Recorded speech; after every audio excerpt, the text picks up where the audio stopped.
Have you ever wondered what makes a company more competitive? You might think they have a better CEO, they spent more on marketing, or it's their brand. Now, these may be true, but it doesn't tell us how they got to where they are, or how they are able to create superior value. Hence, value chain analysis. Michael Porter's value chain helps identify how a company is good at what it does. By classifying a company's activities into support and primary areas, we can zoom in on specific aspects that may or may not help the company create value for the customer. Let's first look at a company's primary activities. We can think of these activities as being performed largely sequentially to turn materials into a finished product. For instance, we receive materials via inbound logistics. These materials could be quite unfinished, such as iron ore or steel, or components for manufacturing, such as car seats and airbags.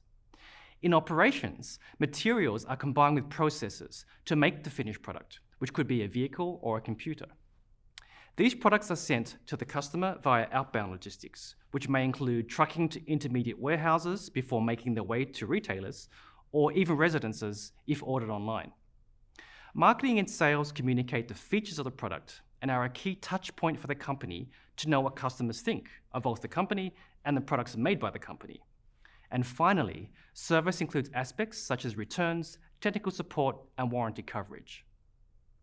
Collectively, these sequential primary activities are a useful way to represent how value is created in an operational manner.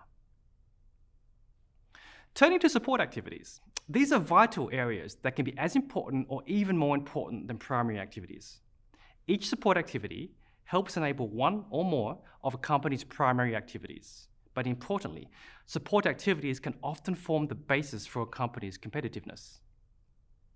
Procurement secures materials and other necessary inputs for the firm to operate. You can imagine a failure to secure regular quality inputs at reasonable prices can doom a company's competitiveness. Technology development is responsible for maintaining and nurturing the core methods and processes that make the firm's product or service valuable.